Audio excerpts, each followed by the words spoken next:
तो सारा का सारा शेयर तो भाई साहब प्रमोटर लेके बैठे हुए हैं।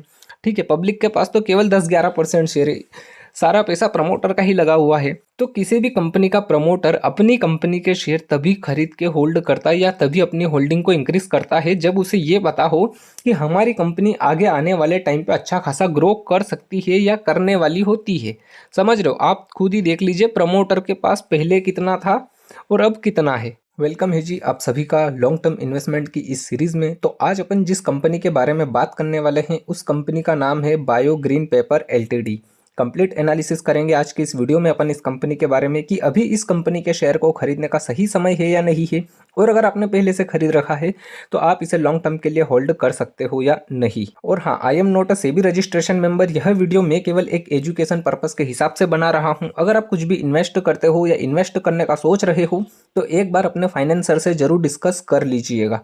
अगर आप इंट्राडे ट्रेडिंग करते हो या इंट्राडे ट्रेडिंग में इंटरेस्टेड हो तो बायो में लिंक है अपने इस टेलीग्राम चैनल का, आप इस चैनल को भी ज्वाइन कर सकते हो। यहाँ पर आपको एवरीडे कुछ डेमो ट्रेड देखने को मिल जाएगी। इसी के साथ साथ इस चैनल पर आपको एक कंप्लीट ट्रेडिंग कोर्स की प्लेलिस्ट देखने को मिल जाएगी जिसमें बेसिक से लेके एडवांस कंप्लीट कोर्स भी आपको एकदम बिल्कुल फ्री में देखने को मिल जाएगा। अब बात कर लेते हैं अपन इस कंपनी के बारे में। तो आप देख सकते हो कंपनी का जो मार्केट कैप है वो है 515 करोड़ का। ठीक है, वहीं इस कंपनी के ऊपर कर्जा कितना है, लगभग 26 लाख का, मतलब नाम मात्र एक कर्जा है इसका मार्केट कैप देखते हुए। एक साल के अंदर इस कंपनी के शेयर ने लो और हाई कितना लगाया है आप देख सकते हो। लो की अगर अपन बात करें तो लो है इसका 15 रुपए का, हाई की अगर अपन बात करें तो हाई है इसका 48 रुपये 20 पैसे। करंट प्राइस कितना चल रहा है, ये भी अपने ऑल टाइम हाई के आसपास चल रहा है, 48 रुपये 20 पैसा। ठीक है, बुक वैल्यू कितनी है इस शेयर की, 12 रुपये 60 पैसे। ROE कितना है इसका, 15%। ठीक है, ROC कितना है इसका, ये भी 15%। PE कितना है इसका, 43 का। ठीक है, प्रॉफिट आफ्टर टैक्स मतलब ओवरऑल कंपनी प्रॉफिटेबल है, ये एक अच्छी बात है। प्रमोटर होल्डिंग 89%, समझ रहे हो, 89% शेयर तो केवल प्रमोटर लेके बैठे हैं, ये एक अच्छी बात है। प्रॉफिट में ग्रोथ हो रही है या नहीं हो रही है, तो आप देख सकते हो 949% की हमें प्रॉफिट में ग्रोथ देखने को मिल रही है। प्राइस टू बुक वैल्यू कितनी है, 3.81। ठीक है, क्या ये कंपनी अपने शेयर होल्डर को डिविडेंड पे करती है, तो आप देख सकते हो ये कंपनी अपने किसी भी शेयर होल्डर को कोई भी डिविडेंड पे नहीं करती है। फेस वैल्यू कितनी है इसकी, 10 रुपए की। Return on assets 14.5%। ठीक है, तो ये तो कुछ इंपॉर्टेंट टॉपिक हो गए इस कंपनी के। अब अपन बात कर लेते हैं कंपैरिजन की कि भाई साहब इस कंपनी का कंपैरिजन हमें किस किस कंपनी के साथ देखने को मिल रहा है। तो भाई साहब ये है कंपैरिजन वाला सेक्शन, आप देख सकते हो 1 से लेके 8 कंपनी हमें यहाँ पर दिख रही है। सेक्टर कौन सा है, पेपर सेक्टर। ठीक है, 8वें नंबर पर है बायो ग्रीन पेपर्स। आप अगर इस कंपनी के शेयर का प्राइस देखोगे तो इन सभी कंपनियों के मुकाबले इसका सबसे कम देखने को मिल रहा है। पीई की अगर अपन बात करें तो पीई हमें इसका अच्छा खासा देखने को मिल रहा है इन सभी कंपनियों के मुकाबले, मतलब कि ये है कि ये कंपनी कुछ अभी ट्रेंडिंग में है। ठीक है, मार्केट कैप की अगर अपन बात करें तो इन सभी कंपनियों के मुकाबले इस कंपनी का मार्केट कैप भी हमें छोटा देखने को मिल रहा है। ठीक है, अब अपन बात कर लेते हैं प्रॉफिट और लॉस वाले सेक्शन की कि भाई साहब कंपनी जो है वो ओवरऑल प्रॉफिट जनरेट कर भी रही है या नहीं।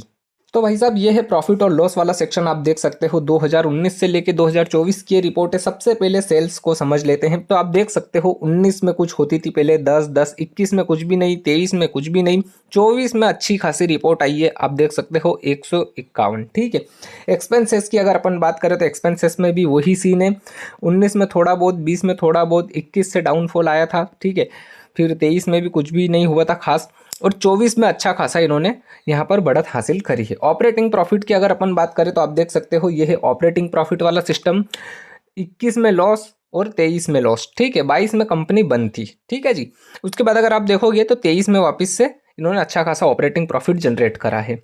अदर इनकम की अगर अपन बात करें तो कंपनी की कुछ खास अदर इनकम नहीं है। प्रॉफिट बिफोर टैक्स की अगर अपन बात करें तो ये है profit before tax, tax wax पे करने से पहले क्या कंपनी प्रॉफिट में रही है। तो आप देख सकते हो 2019 से लेके 23 तक लॉस और 24 में अच्छा खासा इन्होंने प्रॉफिट जनरेट करा है। ठीक है, नेट प्रॉफिट की अगर अपन बात करें कि टैक्स वैक्स सब कुछ काटने के बाद क्या कंपनी हाथ में कुछ आया है या नहीं आया है, तो आप देख सकते हो 19 से लेके 21, 22, 23 तक लॉस, 24 में अच्छा खासा प्रॉफिट जनरेट करा है। तो ये तो हो गया भाई साहब प्रॉफिट और लॉस वाले सेक्शन की बात। कंपनी 2024 में अच्छी खासी ग्रो करती हुई हमें दिख रही है। अब अपन बात कर लेते हैं बैलेंस शीट की कि भाई साहब इस कंपनी की बैलेंस शीट आखिर क्या बोल रही है। तो भाई साहब ये है बैलेंस शीट वाला सेक्शन, आप देख सकते हो 2019 से लेके 2024 की ये रिपोर्ट है।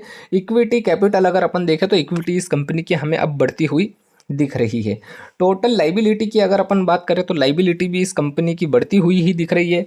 टोटल एसेट्स की अगर अपन बात करें तो इस कंपनी के एसेट्स भी हमें अब बढ़ते हुए दिख रहे हैं। मतलब कि ये है कि इस बैलेंस शीट को देख के हमें ये एक अनुमान लगा सकते हैं कि कंपनी अब अच्छी खासी ग्रो कर सकती है या आने वाले टाइम पे कर सकती है। ठीक है, अब अपन बात कर लेते हैं इन्वेस्टर की कि भाई साहब इस कंपनी के शेयर को किस किस ने कितना खरीद रखा है। तो भाई साहब ये है शेयर होल्डिंग वाला सेक्शन 2017 से लेके तो 2024 की ये रिपोर्ट है। अगर आप देखोगे तो देखिए 2017 में सबसे मेन बात आती है प्रमोटर की। तो प्रमोटर के पास 30% शेयर थे, 19 में हुए 25, ठीक है, 21 में भी 25, और जैसे ही 24 में यहाँ पर पब्लिक ने सेल करा सारा का सारा शेयर यहाँ पर प्रमोटर ने इंक्रीज कर लिया। आप देख सकते हो उन 90% शेयर प्रमोटर लेके बैठे हुए हैं। समझ रहे हो।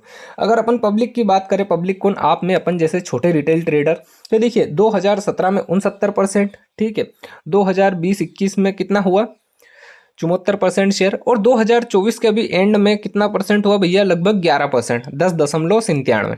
तो सारा का सारा शेयर तो भाई साहब प्रमोटर लेके बैठे हुए हैं। ठीक है, पब्लिक के पास तो केवल 10-11% शेयर है, सारा पैसा प्रमोटर का ही लगा हुआ है। तो किसी भी कंपनी का प्रमोटर अपनी कंपनी के शेयर तभी खरीद के होल्ड करता है या तभी अपनी होल्डिंग को इंक्रीज करता है जब उसे ये पता हो कि हमारी कंपनी आगे आने वाले टाइम पे अच्छा खासा ग्रो कर सकती है या करने वाली होती है। समझ रहे हो, आप खुद ही देख लीजिए प्रमोटर के पास पहले कितना था और अब कितना है। आई होप आपको यहाँ का सीन समझ में आ चुका होगा कि मैं क्या बोलना चाह रहा हूँ।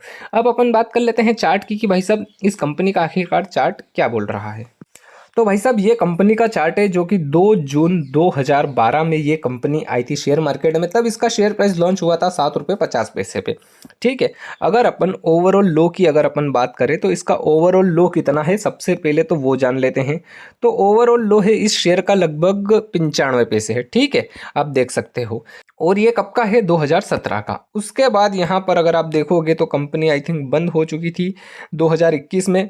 ठीक है, आप देख ही सकते हो 22 में इसका कोई भी कारोबार नहीं है। उसके बाद वापसी करी कंपनी ने, कब करी 2024 में 1 अक्टूबर से। ठीक है, अच्छा खासा कारोबार चलने लगा, वापस से कंपनी ने वापसी करी, और आप देख सकते हो कि जो वापसी करी थी वो कितने पे करी थी। अगर आप देखोगे उस चीज़ को समझते हैं तो 15 रुपये के आसपास। ठीक है, 15 रुपये से ये कहाँ तक पहुँच चुका है भैया, 48 रुपये, मतलब 3 गुना रिटर्न ये दे चुका है, 3 गुना ज़्यादा ये पैसा अपने शेयर होल्डर को दे चुका है। कितने दिनों में, 1 2 3 महीनों में, और ये चौथा महीना अभी रनिंग में है।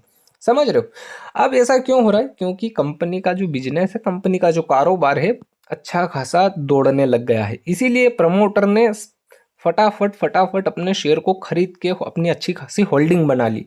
आई बात समझ में।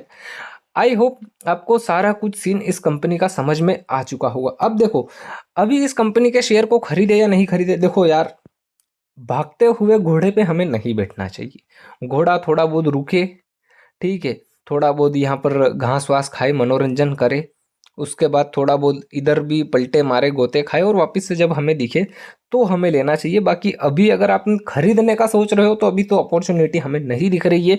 बाकी हाँ, लॉन्ग टर्म के लिए अगर आप बैठे हो तो आप होल्ड कर सकते हो। ठीक है, कंपनी का जो मार्केट कैप है वो हमें लगभग अच्छा खासा दिख रहा है। ठीक है, 500 करोड़ के आसपास है। ठीक है, तो इस कंपनी का शेयर ऑलमोस्ट जाना चाहिए, लगभग कितना 100-200 तो दिखाना ही चाहिए। ठीक है, आने वाले टाइम पे। आई होप आपको सारा कुछ सीन इस कंपनी का समझ में आ चुका होगा। वीडियो को लाइक कीजिएगा, और हाँ, चैनल पर नए हो चैनल को भी सब्सक्राइब कर लीजिएगा। कमेंट करके ज़रूर बताइएगा कि अगली वीडियो में किस कंपनी के ऊपर बनाऊं। ठीक है, मिलते हैं अगली वीडियो में।